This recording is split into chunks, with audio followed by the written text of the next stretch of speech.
Trying to get him to move, you know, and then I get the wrist and I step, and immediately you come.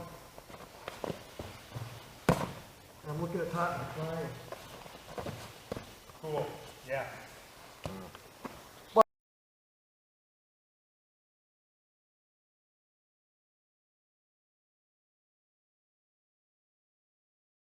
Things I've done here. Basics is don't reach out. Don't let them under your hips. They want to get under your hips or behind you. You know, don't grab in. You're like, oh, things you can do in here. One fun thing sometimes is here, usually better with a gi, you're up in here, is I just step. Right? So you're usually, I want to enter here. They allow takedowns and deep pass and stuff on you from there. So I'm coming up in here, and I step here, and then. Oh, sweet. Oh, cool. Usually you get a cup in the face. Incidental. Don't say it. Don't say it. I know where you're headed. They named that at my dojo, and we're going to leave it named. I can't. So, you know, you get in the move, whatever, and then if I get a wrist, I want to get a wrist, and I step, and then throw it over. And I'm trying. That's very unusual. Straight into a triangle. Matter of fact, you got a lot of guys beating guys right now with that very technique. The guard pullers, the guy on top is just jumping straight to a flying triangle like that. Yeah. Mike, can you show that again? So you, with your left hand, you trap the arm, and it's your right leg that comes over the top? Be careful. I mean, a lot of guys are really good at getting that leg, and then you can't get the move. So, trying to get them to move, you know, and then I get the wrist and I step. And immediately you come. And I'm looking at top and flying. Cool. Yeah. But how do you drill it? Try to draw them and get them to move. And then sometimes they reach out and get their hand. And they'll grab my hand. Like gi, too. If I had gi, I would grab their gi. Right. And I step in the center, and you can't wait. Your hip comes, got to shoot it. Like a big switch. Okay, now that gets them down. That's the transition right there. And then I try, depending on what happens, you know, I can try and pressure his arm. I usually try and come across to finish that. And that's where you grab your ankle and you form the triangle as you roll to your right in this particular case. Okay, so if you use your right hand or your right foot as the triangle leg, that you roll to the right because that creates the pressure. Okay, I'll do it from this angle. Can you just show us and step? You know, you don't have to step. Just go ahead and do it. I'll step. And I usually turn right here. Put pressure on it already. Oh my gosh. That's painful. That turn can be tough. Yeah. Right. That's really nice. Now, so when your right leg is in this case the hooking leg for the triangle, your left leg steps between his feet, not to the outside of his guard. Stepping leg and grabbing arm are the same side. I got you. This is the trap, the arm trap. And you come in and swing. Sit on their shoulder. I see.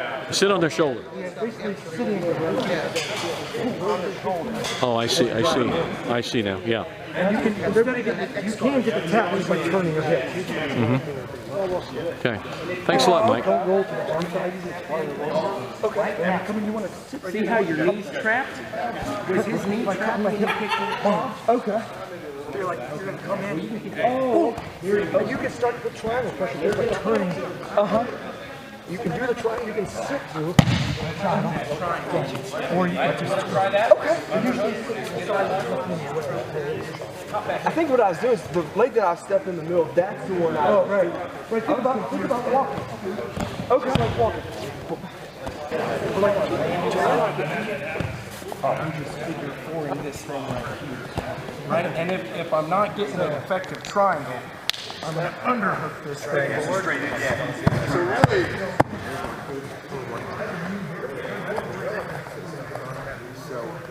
Drag, step, let this knee hit the floor.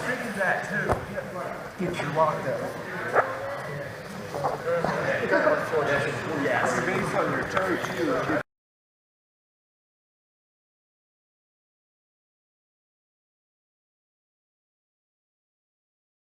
So, Mike, is you're grabbing left hand on him, step in, and as you drive it and your right hip comes across, you really hit his face with your crotch. You have no choice. Do that again, and I'll come back from this angle here. So he steps in, swings the right leg over the head, traps, and quickly laces up. Can you show us that quick transition you do to feed into your triangle? So how you put your right foot inside of your left knee.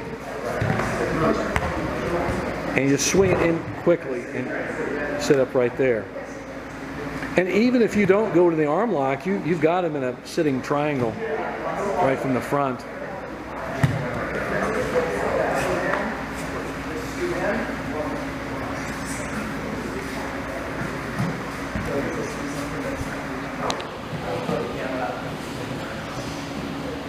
What we're just practicing on here is a jumping kind of a front sankaku jume front triangle choke when your opponent is in guard and you're standing and you just drive right into him. We picked this up off Mike Hallman at John Saylor's Shingi-Tai training camp, and Mike has used this in different, I think, Naga competition and with some good success.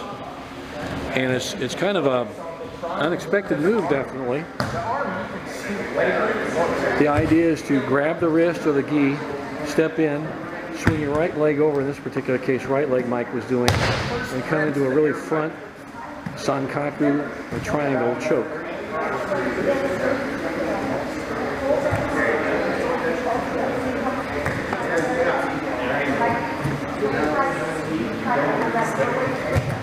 Keep drilling in the same direction, guys. I'll come from a different direction so I can get a different angle on it here.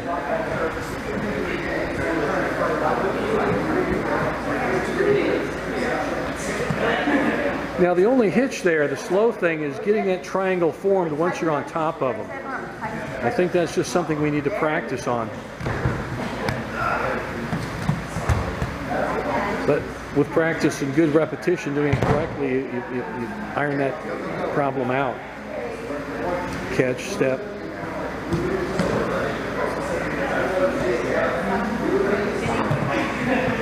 And it's such a sudden, unexpected move, it really would take a guy by surprise.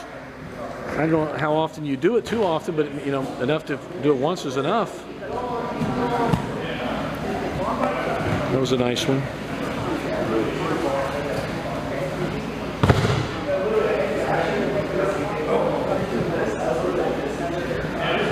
So Eric, when you come in, if you use your left hand to grab Mike's right wrist or sleeve, and your left foot would step in deep between his legs, then your right leg would come around the head and form the triangle, and there we have it in a seated triangle, front triangle.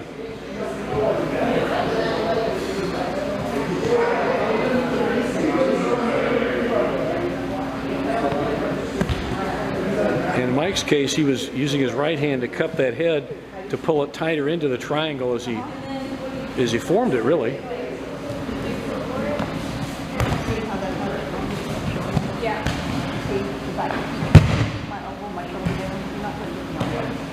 Again, this is something we want to give credit to Mike Hallman. We picked this up off him at our Shingi-Tai training camp.